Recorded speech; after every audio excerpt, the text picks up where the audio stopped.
Good afternoon and welcome to the afternoon edition. My name is Isa Nu. Today we shall be focusing more on what happened over the weekend that has to do with the Kogi State screening of governorship candidate aspirants, I mean to say, for Kogi State. So as preparations commence for parties to groom Governor Bello's successor, the field is still developing gradually in Kogi State. Ahead of the April 10 governorship primary, the ruling All Progressive Congress, APC, has commenced the screening of governorship aspirants for Imo, Bayelsa, and Kogi governorship candidate aspirant. The Independent National Electoral Commission, INEC, had fixed November 11, 2023 for the conduct of the 3 governorship elections. Today, we'll be discussing one of the gubernatorial aspirants, Dr. SANUSI OHIARE. Dr. SANUSI OHIARE was born on 6th of March 1985 in Abuja. OHIARE hails from Adavi local government area of Kogi State. Dr. SANUSI OHIARE obtained his Bachelor of Science degree in Economics from the University of Jos, Plateau State. He graduated in 2006 and later attended the renowned Center for Energy, Petroleum, Mineral Law and Policy, that's CEPMLP, University of Dundee, Scotland, United Kingdom, and obtained a Master of Science degree in Energy Studies with specialization in Energy Finance in 2011. He bagged a Doctor of Philosophy degree in Rural Energy Development from the prestigious Institution for Energy and Sustainable Development, the Montefiore University, Leicester, UK in 2014, and is currently the only Nigeria with this specialization. He recently resigned his role as the Executive Director of Rural Electrification Agency of Nigeria and now a governorship aspirant for Kogi State. So today we'll be focusing or beaming more of our lights in that aspect and looking at what his vision and mission for the Kogi State in general. So while we discuss this issue, so many issues definitely will be discussed with respect to the screening and also what the Kogi State citizens or indigents should expect from him. So we'll go on a very short break. When we return, we start up with the conversation.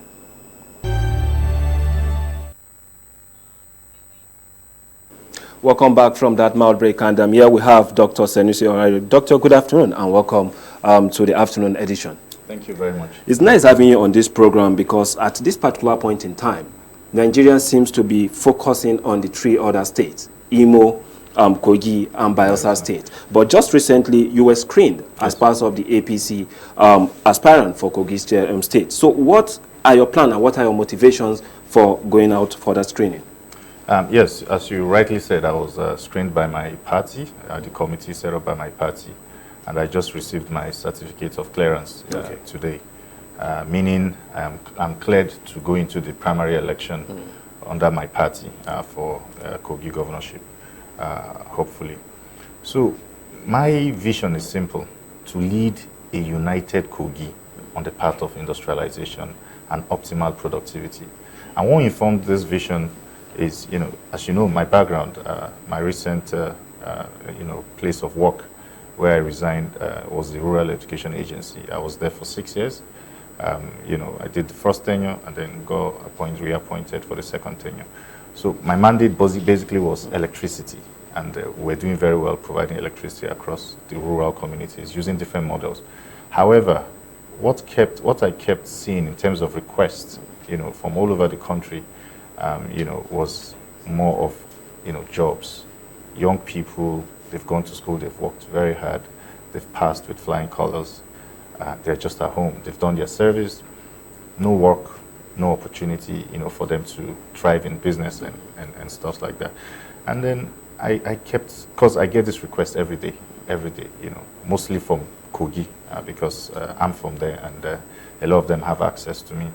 So I didn't take this, decision to be governor, lightly. It was a very profound decision that I needed to really think about.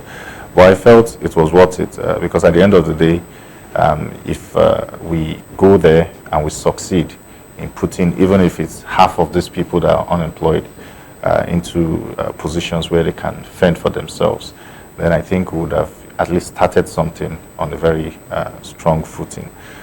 So it is largely unemployment of the youths that has driven me to go into this race.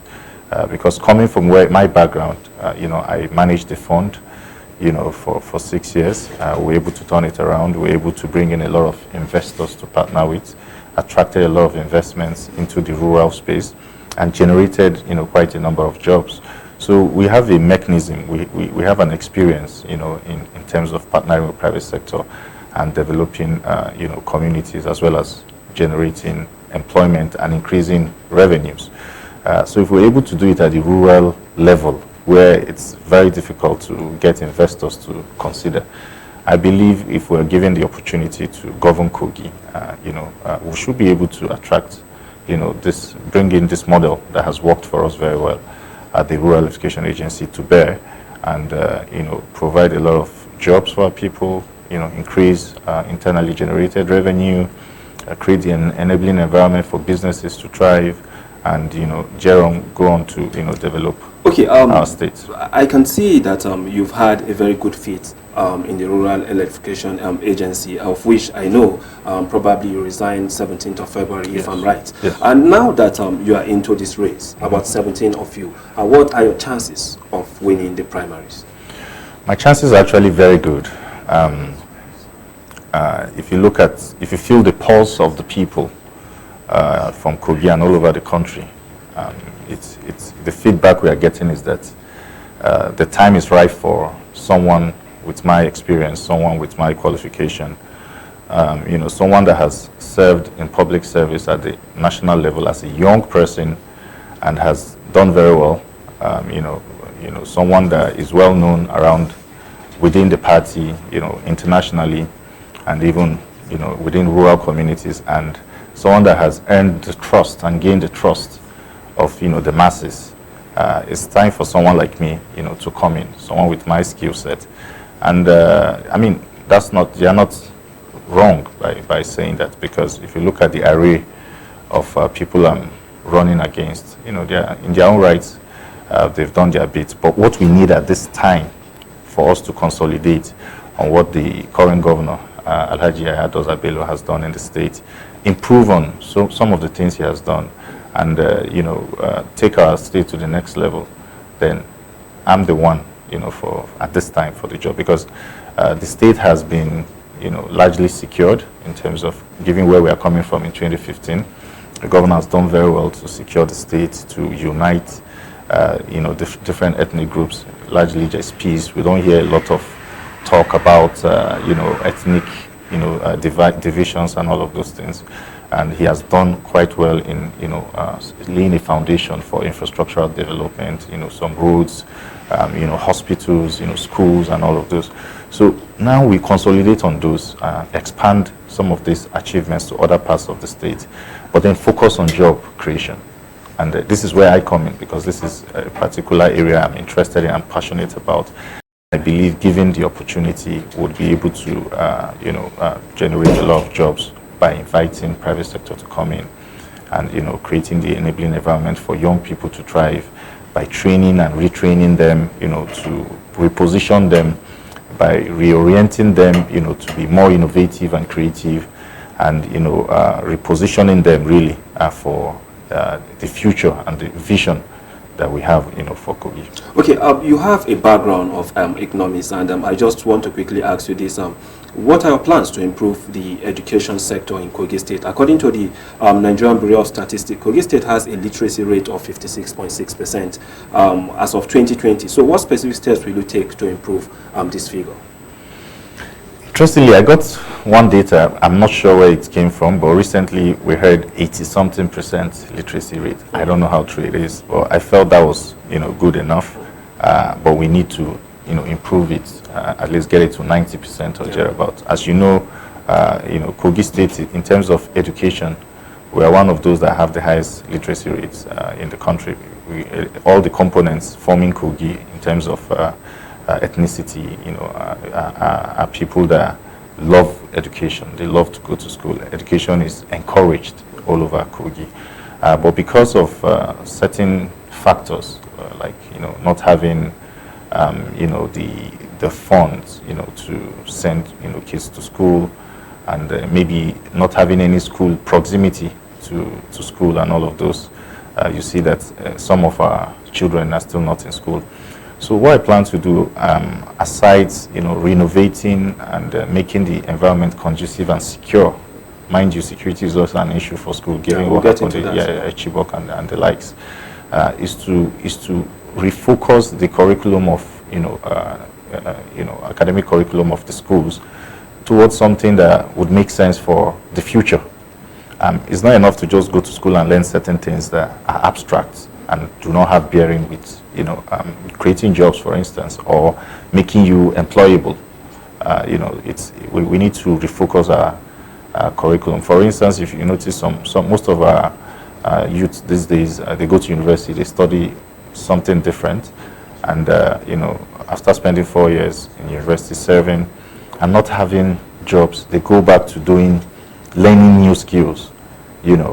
For instance, you see them opening fashion houses, learning how to do makeups and all of those things. These are not skills that you need to go and spend 4 years in university for you to. And this is what is sustaining them. So you see some going back to learning, opening a welding shop, barbing shop, all of those sort of menial, jobs. So we are going to have, an agency for job creation, definitely. But but it starts from education. What sort of, curriculum? What sort of subjects are we teaching our people? What is the focus? What is the role of STEM? Science, technology, engineering, and maths. And how have we encouraged competition amongst the students and incentivized them to work hard and study hard and look towards newer ways in terms of information technology, developing an app, just applying yourself and being self-reliant, those sort of things and new things that will introduce into our system, so that they are not just thinking, oh, I want to go to school because when I finish I would get a job with a federal government agency or a state government agency. And once these jobs are not available, then the government or the governor or the president has failed. We need to reorient them to know that there are different other ways you can, gain jobs, especially if we create the opportunities and the environment, for them. So I also look at Kogi given our, central location, being in the next few years an education hub. There's nothing stopping us from inviting as many private universities as possible. We have the land, we have the proximity, we're right in the middle, we're close to the north, we're close to the southeast, southwest, south. So it's rife, it's centrally located for investments in education, where people come and build, private universities build nice private, secondary schools, for people all over the country to come in and, send their wards and students, there. But for us as a state, it's our job to ensure that our citizens go to university, go to secondary school. So we have to make education free at that level, primary, secondary levels, and then have a scholarship scheme where those that want to go to university, can be able to tap from. And those that are extremely poor will have like grants and scholarships. And that's where I'm coming to next, because the issue of poverty is a major issue, not just to Nigeria, but across the globe. And if you look at it, the NBS also reported that the poverty rate in Kogi State, as at 2019, was 45.7%, and that's a very huge one. And what are your plans to reduce poverty in the state and create economic opportunities for residents? Well, especially coming from 2 recessions and the pandemic, a lot of economies are struggling. And then Kogi is not excused from this struggle. So some of these things I had explained earlier on as trying to secure the state, creating an enabling environment for people to come in, and then it's now a matter of working hard. Once we have all of these things in place, we have people investing, we have a company set up, we have a lot of opportunities in Kogi that the citizens can take advantage of. If you look at, for instance, the Ajaokuta steel, that's something that I know in the next 1 year or thereabouts, we should see some meaningful progress in terms of operations, especially having cleared all the backlog of debt by President Buhari. We thank him for that. That's going to create a lot of jobs in terms of the downstream of the production from steel. That's one way we can train our people and ensure that they take advantage of this opportunity that is definitely going to come. We have this also Ajayakuta Kaduna Kanu gas pipeline that is being constructed, and we're hoping that in the next 1 year or thereabout, they should have gone very far, if not completed the gas pipeline, and it should be in operation. Once this kickstarts, the state government under my leadership, by the grace of God, will ensure that we take advantage of all of the land along that route to make sure that it's just industries and factories that are built along that route. And of course, this will be generating a lot of jobs. So in the future, in the medium term and the long term, the vision we have for Kogi will be one that you have lots of jobs and you have options. However, you need to be ready to work hard for you to survive in that future. You will not rely on handouts anymore from politicians. You need to actually improve yourself and be ready to key in and work, because there will be jobs. So of course, if we're able to achieve this, the poverty rate as you have it now would definitely reduce drastically. Okay, now Kogi State is currently ranked 34 out of the 30 states in Nigeria when it comes to the HDI, that's Human Development Index ranking. How do you plan to improve Kogi State's HDI ranking and ensure that the residents have access to basic social amenities such as healthcare, clean water, and sanitation? We'll take all of these numbers, would review them, and we'll see that this is actually what the situation is. I don't want to believe that figure. I disagree with it. This figure? Yes, I disagree with it. But then, because I know that a lot has been done in terms of human development, so the index should have improved. So what we'll continue to do, we'll take all of these figures and give ourselves targets, especially in line with the UN Sustainable Development Goals, and ensure that for each of the indicators, we would ensure that we set a target for ourselves within 4 years, 6 years, 8 years, 10 years, depending on the resources available and how we gain traction. So for all of these human, development indexes would look at these are figures that are verifiable, and definitely you get to see more of them, because they are World Bank figures. But then, still on this particular aspect of it, now looking at your background, one major problem that Kogi State is facing is the issue of electricity. In some part of the state, people are crying. There are people that can stay with a month without no light. So your background, how has it helped the situation in Kogi State? Okay, so from my last job, we were able to provide a lot of solutions, off-grid solutions, especially to extremely rural communities in different parts of Kogi. We're able to provide a solution we call the hybrid solar mini grid, where we can generate electricity using solar, on site, and then back it up with, batteries and, diesel gen, and we can distribute this electricity to a cluster, or a cluster of communities, or a single community isolated from the grid. So we've been able to do a lot of projects. For instance, in Kogi East alone, we're doing close to 50 mini grids across Kogi East. We've been able to also use solar street lights to light up the streets, various streets in Kogi, which has helped with the insecurity challenge that we have there. We've also been able to introduce solar tricycle, where you charge, you have tricycles that use batteries, and you can charge them with solar, thereby helping us to move away from the reliance on fuel, conventional fuel. We've been able to do a lot of grid extension projects, providing transformers, supplying and complementing the efforts of the Abuja Electricity Distribution Company.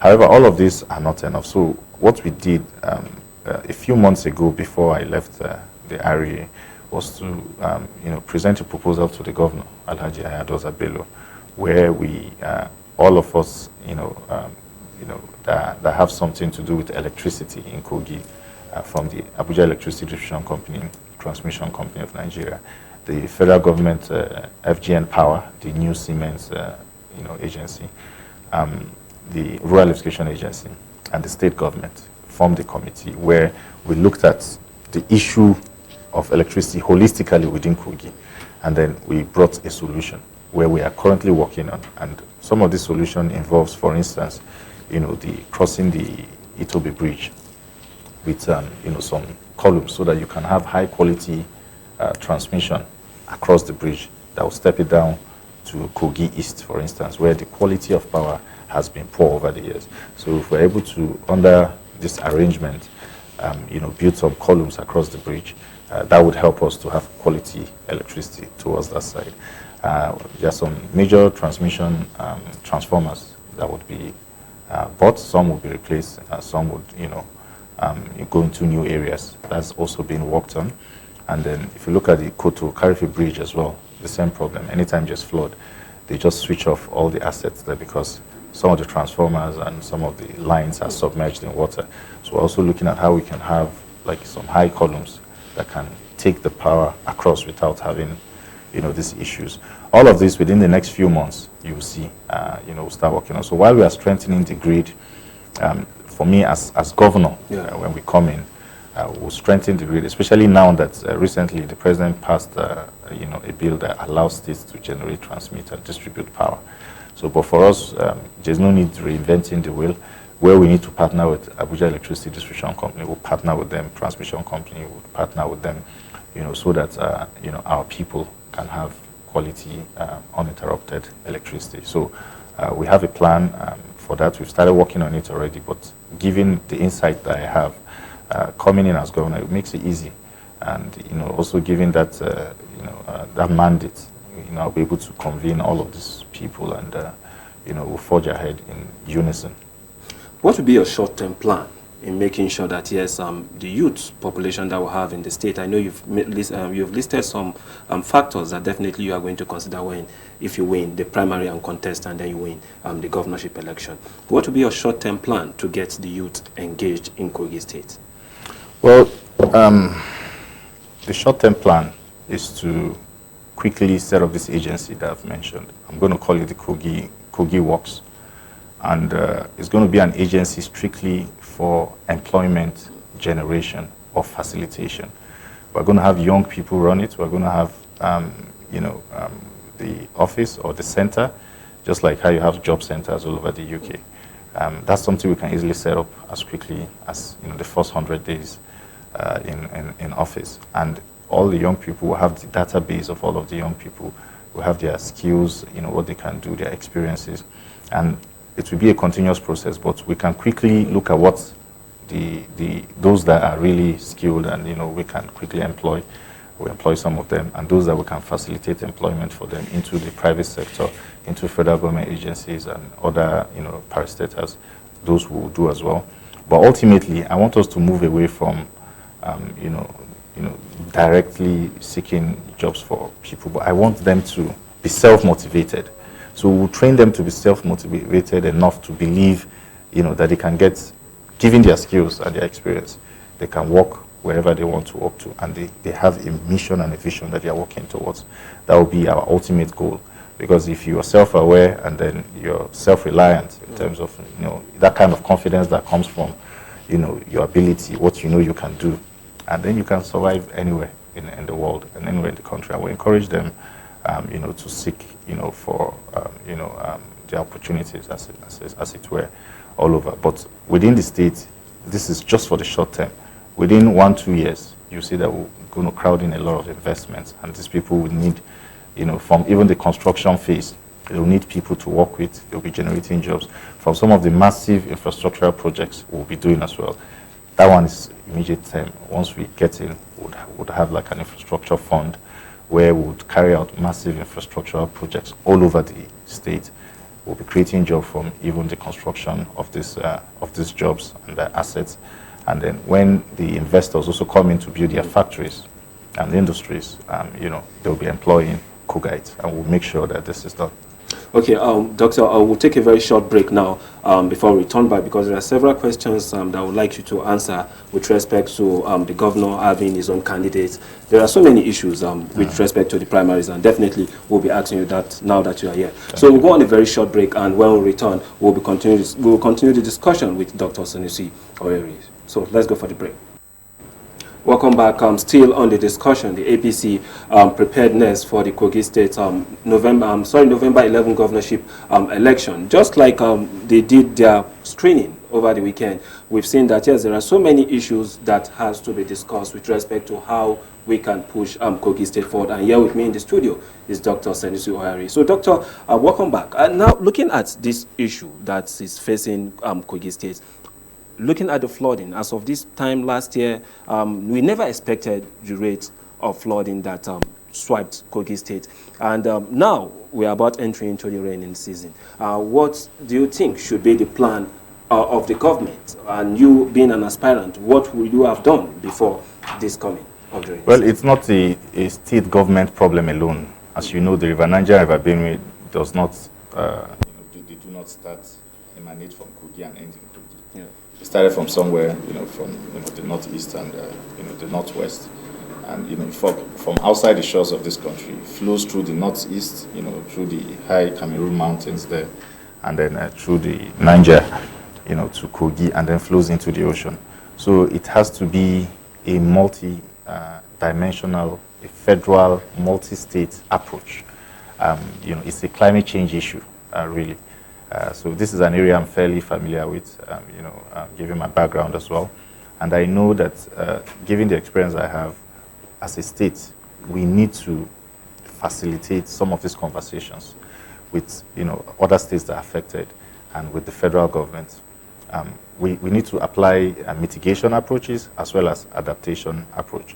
So as we are trying to adapt, especially whenever it happens, we need to just be able to quickly move around and see where the floodplains are, move people away before the floods come, just try and adapt. But to prevent it from happening, which is mitigation, we need to, it involves a lot of resources, and it's not something that is difficult. We have, for instance, Amsterdam is below the sea level and they are surviving. We have people that, if you go to Japan, it's the same thing. So we have people, even Lagos, they are reclaiming the ocean and building on it. So it's not a very difficult thing to do. We just need to bring everybody to the table and look for the money. And luckily enough, there are funds all over the world, for this sort of issues, like climate change issues, where we can tap in from. And also, of course, the state government and the federal government can also put resources together. We need to, part of the solution will be dredging, part will be doing like major embankments along, the routes of the water so that it doesn't overflow. And then for me, I see it as also an opportunity for us to have an inland port. So while we are working on dredging and allowing the flow of the water, to go unhindered without disruption, we also look at how we can leverage on that to allow for barges, to move in goods into Lokoja, and then we'll have an inland port. So the way I see things, I always see an opportunity out of every problem. So if it's a flooding problem, I don't see it as a flooding problem. I see it as an economic opportunity for us to bring in investors, for us to have an inland port, and for us to reclaim some land, because of course when you're dredging, you can reclaim part of your land, and so that's how I see it. So I would take that lead as somebody that is worst affected, because Lokoja really gets affected when the floods come. To talk to my colleague governors, inshallah, and the federal government. And luckily, the president-elect is somebody that is very conversant with this, because he started the reclamation of, the ocean in Lagos, where they are now building on. So I'm sure he'll be interested, and he will give us all the necessary support. Okay, are you the favorite candidate for the APC ticket in Kogi State? I don't know what you mean. What's are your you definition? Selected? Because there is well, we haven't done the primaries. Well, there is news going around that there are underdogs, and there are those ones that will just bring up their head, and they may be the choice of the governor. So are you the choice of the governor? Let's just wait till... no, I want you to confirm that. Are you the choice of the governor? But what I can tell you about the governor is a very fair and just leader. He's somebody that likes quality. He's somebody that likes capacity. He's somebody that likes courage. People that have, if you look at his life alone, you know that's the kind of person he is. And he's someone that, you know, I look up to in certain ways because he has inspired a lot of young people to believe that as young people, we are not lesser of leaders. You know, we can become anything that we want to become. And that's one of the inspiration that I got, you know, when I became, you know, an executive director at the age of 32. He was one of those that inspired me. So we've been having conversations, and he has always assured us that he will be fair, and he's going to create a level playing field for the best candidate to emerge. And I know, you know, that if that level playing field is provided, I'll definitely emerge. And this is informed by, you know, different things. The fact that we've already started on a trajectory where a young person, you know, is the current governor. He was young. He was 40 when he was governor. So Kogites believe that, you know, young people should continue, you know, in that manner. And I have some experience of public service coming from the federal level. The current governor also had a federal experience. He was working for a federal government agency. So he was young. I'm young. He was working for a federal government agency. He built some, you know, capacity that helped him to go to the state and, you know, achieve what he has achieved. Could that be the mapping where you would definitely? I'm just giving you some pointers as to what the general feeling, you know, of the people. You gave me the pointers of the governor being a federal civil servant, and also you also a federal civil servant. You've worked at the apex of an agency, and then the governor also have almost shared the same statutory with you. So is it possible that among the 17 candidates, of which the chief of staff of Kogi State is still part of it, and the deputy governor, Edward Onoja, is part of it, is there that possibility of you being the candidate that everybody is saying the governor have a candidate? Well, the governor has not told us who his candidate is, and like I said, we are all his mentees, so it won't be fair for him to come out and say, you are the favorite. But I think there are certain things he will look at. He will look for a leader, for instance, that every other candidate would be comfortable with. And he will look for a leader that can carry along, you know, every other person, so that there's no animosity because we're a family. You know, this is still the primary. You know, so you need to watch out for that leader that every other person will be comfortable with. I think that's a pointer, because that's very important. If the governor asks you to step down for a certain person, will you be able to do that? I don't think the governor will ask anybody to step down. You know, it's a contest. He encouraged all of us to. You know, as family, we get to sit down and discuss the progress of the family, and as a result of that, we may ask. We've not had that. We've not had that conversation, but I mean, he has hinted that we're going to have it. So when we have it, we'll see how it goes. I mean, he's an objective person. He's fair, so he will look at, you know, some of the reasons why. And for me, the last election is a very good tool for us to use in assessing. So what happened? APC, where we came in with you know, several states and you know, very big margin from the last election, and we only won this time around with 36%. So as far as I'm concerned, you know, the party is now an endangered species, because if Labour Party and PDP and NNPP decide to come together, then it will be difficult. So who formed the bulk of people that voted for LP, for instance? Young people.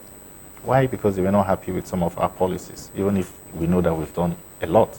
So it's in the interest of the state and interest of the party to try and close this gap so that we have a wider mandate, you know, to govern not just the country but also the state. And the young people are just watching. They're watching to see who would come up with to decide whether they will vote for our party or not. So I'm sure that the party and our governor, the leader, is looking at all of these indices because he gets a lot of information. He's someone that is open and easily accessible. So people are telling him the quality and the kind of leader that they want. So I'm sure he would make the right endorsement. Okay, we've been speaking for some time now on the issue of security, which you've also allotted to the governor that he has done so much with respect to security. Now, Kogi State, sometimes we do have these communal clash, farmers and herders clash. Just of recent, there was a report on that same issue. So what step do you plan to take to promote this peace and security in the state? Oh, this is one area that I really commend the governor. He has done very well in ensuring there is security. And what has he done? He has paid attention, to all these communal clashes. He has dedicated time to resolving them, in a fair and just way. And he has funded and supported, the security agencies. And he has very good relationship with the security chiefs and the security heads because he's passionate about security.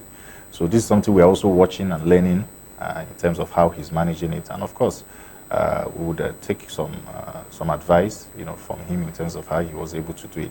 And in areas where we need to, provide more funding and more equipments, for our security agencies to be able to help secure, the state. Of course, we'll do it. But my personal view, I feel like, some of these problems become security issues because they are not tackled at the communal and community levels. So we have a lot of traditional rulers, we have a lot of local leaders, we have the ward level leaders, we have the local government leaders. I would pay attention to what's going on at the community level and make sure that we nip whatever problem in the bud as quickly as possible, and also encourage this coexistence, this harmonious coexistence and relationship between the various tribes. If you notice, we do not hear of community, intertribal clashes anymore for the last 7 years. So we've done very well in doing that. So we're beginning to see ourselves as one. The governor has, reiterated this, that, it's nothing like this tribe or that tribe. We are one, we are equal. It's your ability and, your contributions, to your community and your state and your country that would, distinguish you. So we're going to continue in that light and, provide more funding for our security agencies. And mind you, we have vigilante too. I'm aware of that. But one major issue still that is still pending in the state is that before the 2019 election, before the 2020 election, in Kogi State, there was this issue of rotating power. And your party seemed to stand on that, moving power from the east to the west, to the central, and then to the west. And there's this agitation. Just of recent, I saw one of your aspirants from Senator, the senator from Kogi West, the former senator from Kogi West. And then he did say that now the power should shift to the west. What's your take on this, if your party can zone it to the west? Well, we do not have a constitutional arrangement that says, power must shift. But we also do not have any constitutional inhibitions that says power should not shift. So that means it's supposed to be a gentleman agreement amongst, the senatorial districts and the parties. But unfortunately, Kogi does not have such arrangement. As you know, power had been concentrated in the eastern part of, of the state for the last 19 years, actually. Okay. If you look at it from the time of the first coming of Audu, he did almost 18 months. And then 4 years, he did in 1999 to 2003. And Ibrahim Idris did 9 years. And, Wada did 4 years. So that was 19 years. So it's just by a stroke of miracle that it moved to the central. So I think the time is right for us to sit down and say, guys, now that this has moved to central, do we want to now have this gentleman agreement where we're all, key into to have a formula for power shift? The time is right. But I think what's even more important is the fact that we must have a capable leader that can work for the entire state. And irrespective of where you're from, you benefit. Take, for instance, while I was at the Rural Education Agency, I didn't care where or who. I just wanted everybody that could benefit from our power solutions to benefit. The other day, let me give you an example. I was with a friend that I hadn't seen for a long time. So he came and we're talking. I didn't even know he was from Kogi. We're just professional friends that, we deal professionally. So he came and we're chatting, and he said, "Oh, you've done a lot of projects in Kogi, but I'm not sure you've done in my community." And then he called the name of his community. I've never been there. I don't know there. And then I just called our office back home, back in Lokoja, and they said, yes, the community is currently being, electrified. So what we did was to get data. We looked at data of all of the communities in the state that do not have access to electricity. And then we made provision for ABC, given the funds that we had.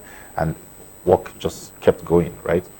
That's the same thing. It's the same model. As a leader, we're going to have indices and data of all of the communities that need what. And then as leaders, we'll make sure that we provide. Okay, just the last question before we round up, because we're almost through with the program. So now, I'm aware that you are a bidded chief from the Kogi East, Oloma Borough Troops. That's where actually I also come from. I'm from Kogi State, just like you. What are your plans in general for the people of Kogi State in terms of reducing violence during election? Because we know most often, whenever there's election, you order here 1 or 2 violence. Just in a minute, if you can just answer that. No, I mean, it's quite unfortunate, the issue of violence during election, but this is due to several factors. Some that has nothing to do with, the state government. But as a governor, we'll make sure that there's security that covers, everyone and every time, including election period. Okay, thank you so much, Dr. SANUSI OHIARE. It's nice having you on the afternoon edition, discussing us and telling us what your vision is for Kogi State. And I'm very glad that I'm having you, because Kogi State is a state that is so dear to me, and I want to see Kogi State on the first of every ranking that is good. Thank you so much. So this is how far we can go today on the program, the afternoon edition. We've been having conversation here with Dr. SANUSI OHIARE. He was a former executive director of the Rural and Electrification Agency, and now an aspirant for the governorship position in Kogi State under the platform of the APC while they await